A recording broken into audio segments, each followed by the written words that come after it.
It's Latino time.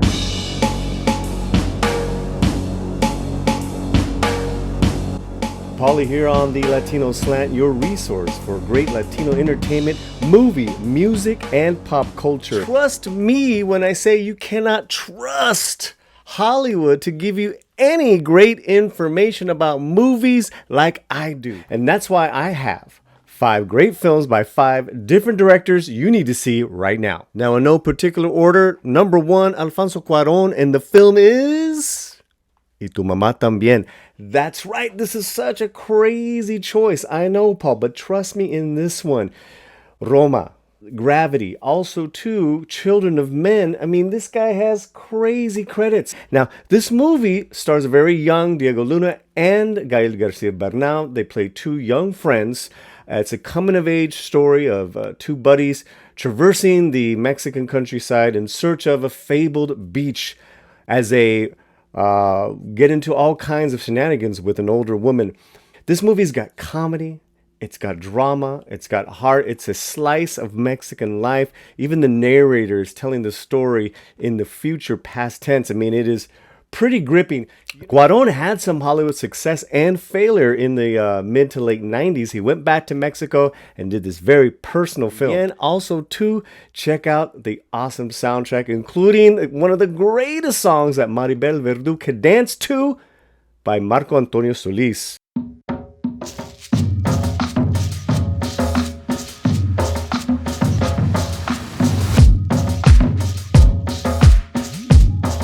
Robert Rodriguez, El Mariachi. Ooh, Paul, I know, we're going to get into it.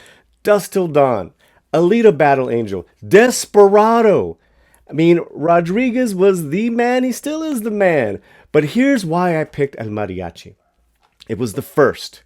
And it was done so creatively, as you know, for $7,000, that any Hollywood film nowadays would be jealous of the creativity, the storytelling, the actors, the cinematography, the editing, all done by the chop master himself, Robert Rodriguez. Now, El Mariachi stars Carlos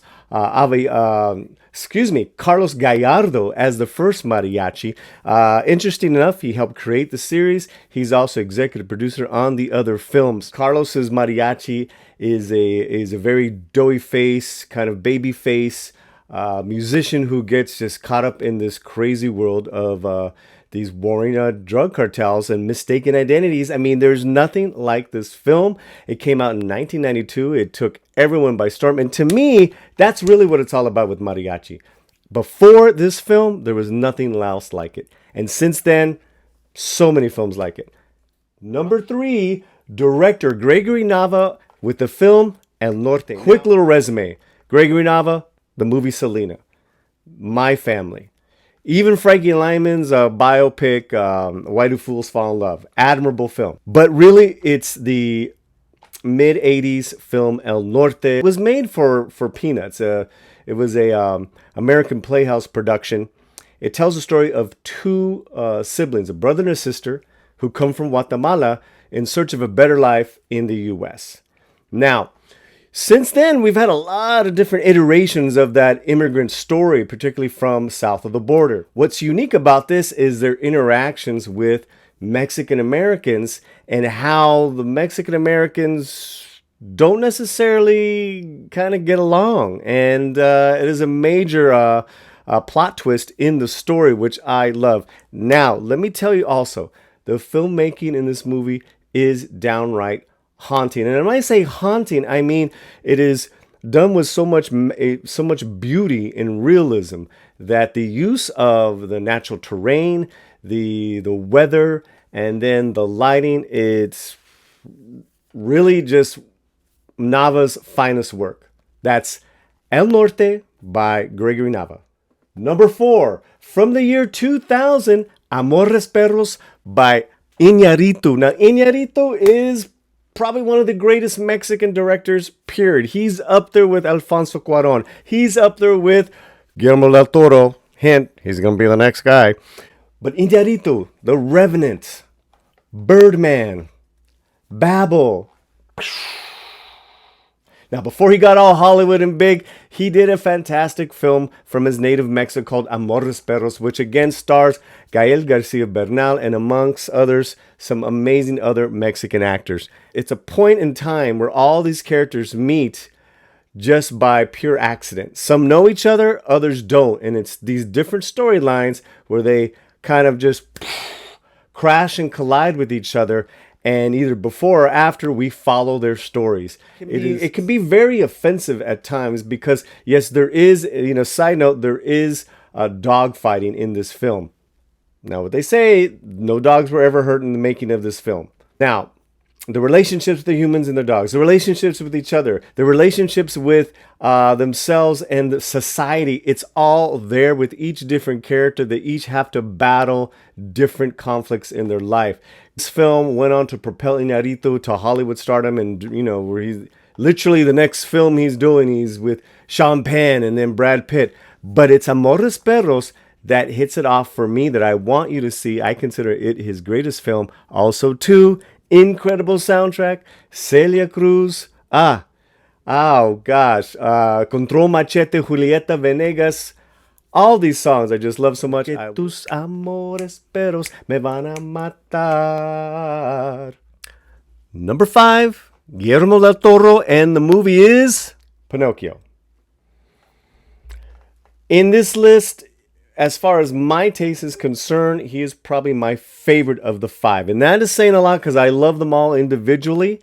But it's Guillermo del Toro's latest movie that was a 15 years of work. It's a work of love from Guillermo del Toro in his retelling of the classic story, Pinocchio.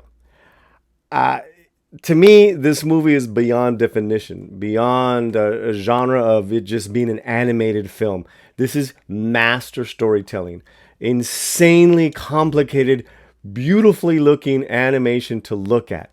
And of course, there's the score, there's the songs, there's the music, and there's the life and death coming to of things in our world where you just accept the beauty and the horrors that this world has. And that is Pinocchio. I cannot tell you how emotional this film for me it was to see. I saw it twice in the theater. I now hear it streaming. Get it out there. I'll get all these films out there. But, knowing that Guillermo del Toro has so many great films, I encourage you, not only with this film, right, and this director, but with all these directors, start with the films that I just gave you, that I just recommended, and then go back.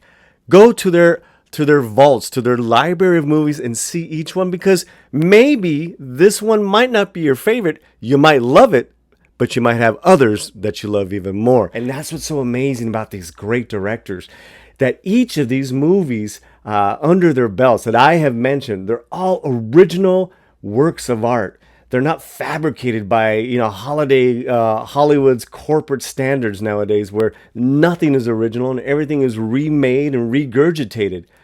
These movies that I just named off for you are all works of art. Different levels, stunning, tragic, hilarious, sexy, and just with a very, very strong sense of identity with each film. Well, that's it. Those are the 5 films that you must see from these 5 different directors. I hope you enjoyed this. If you want to catch the voters' favorite of the top 5 Robert Rodriguez videos, here's that video. If you want to see that as well with Alfonso Cuarón, that video is right there as well. Wherever you're at, keep that slant. Fuerte.